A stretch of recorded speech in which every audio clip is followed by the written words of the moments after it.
Welcome to be real, to show up as you are, in your full, authentic self. How does that feel? Is that scary for you? Is it a relief? We're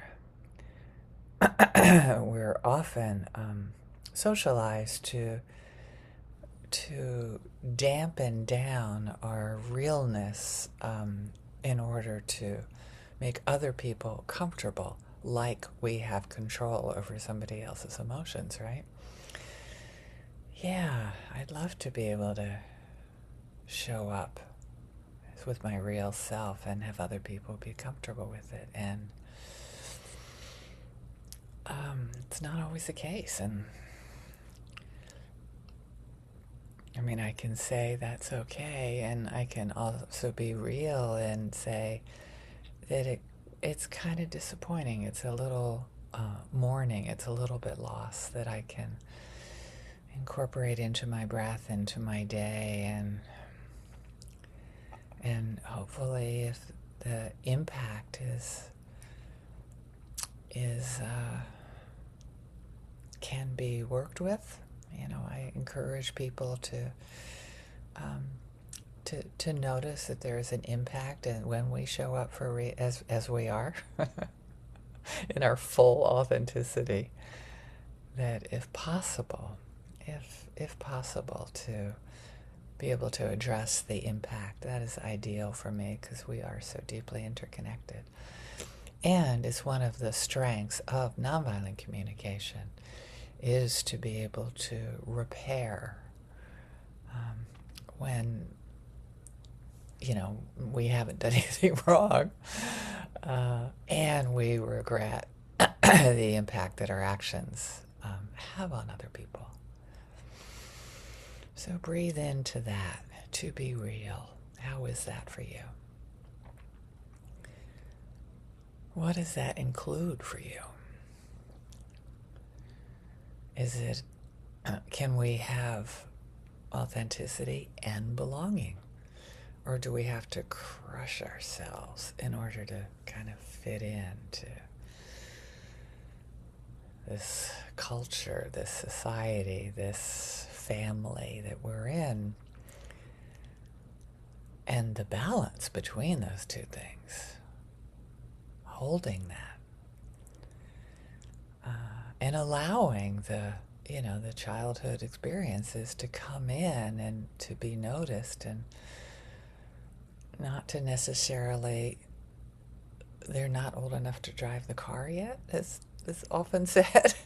Not, to care for those parts of ourselves that are like, oh, I'm so scared to show up authentically. I was never encouraged to do that. I mean, no kids. Were any kids that were born before 1968 ever encouraged to do that? Or maybe 72? I don't know. I don't think so. Still, it's really the governing power over structure of the world is the parents who, value their own comfort over their kids. Maybe.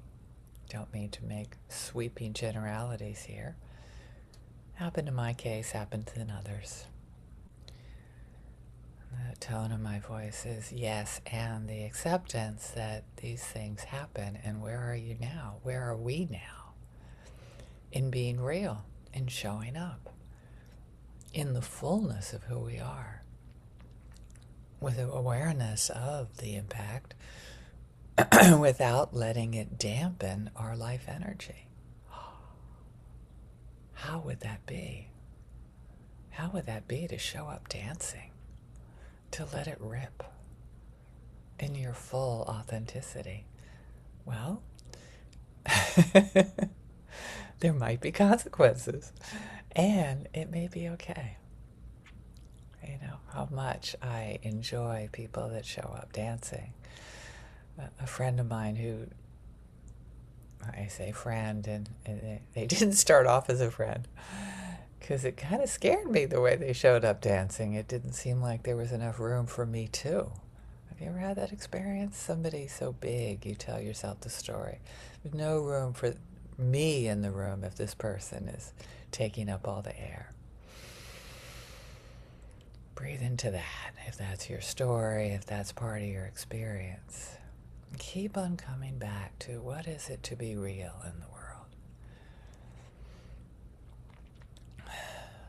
What is it to show up? How is that? Does that change breath to breath, moment by moment?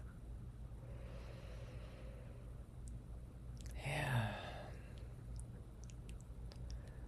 I am so lucky that my experience late at night is not my experience throughout the entire day. Everything changes for me. And maybe for you too, in each moment. When do you have the capacity, the courage, the expansiveness to show up as real, as you are?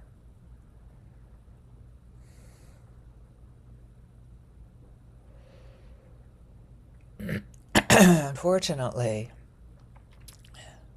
there's always, when we dwell in the beauty of this fullness, there's this, and unfortunately.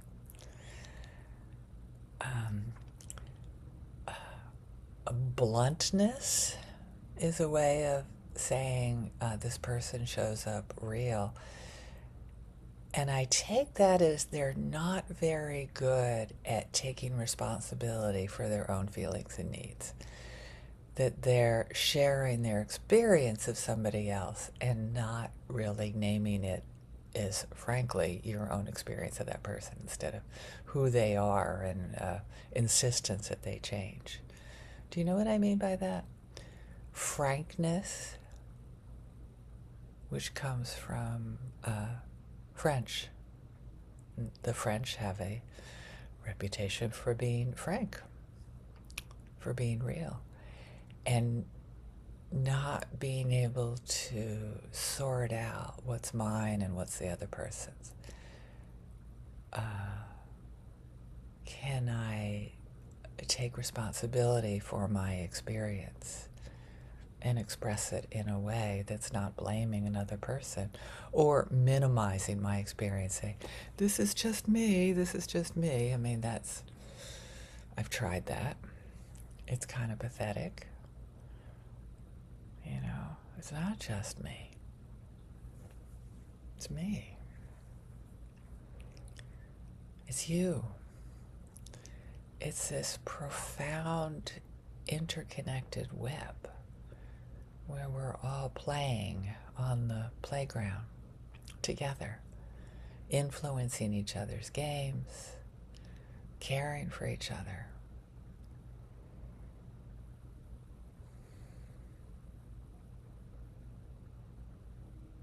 Can we enter the game with an inner sense of all of these weirdnesses are me, celebrating them, celebrating us. So I've already transitioned from my inner sense of realness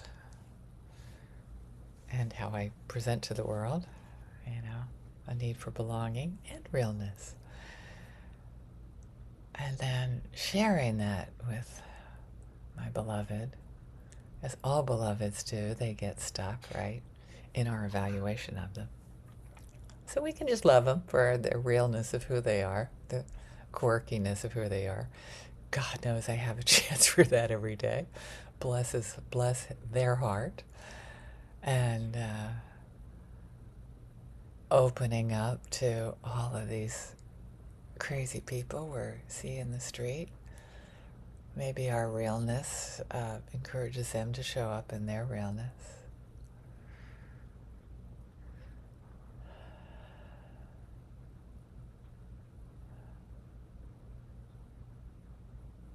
That song, To Be Real, and I'm going to neutral people now, came from the trance culture of the 80s. That they're very much in the lexicon as they wanted to be perceived as the gender that they really are. And I have of chills thinking of just how far we've come since then. And to be blunt, the transphobic president of our country right now, who blocked an exhibition at their National Gallery because of a trans Statue of Liberty who was black. To be real is not safe. It's not perceived as safe all the time. There's been many, many murders because the people showed up as they are, as they want to be seen. And we can let our own realness permeate the entire world. We are powerful. We can make a difference in how we show up, how we interact with each other. We're not alone, and we can do this together. Thank you for your presence. I appreciate you.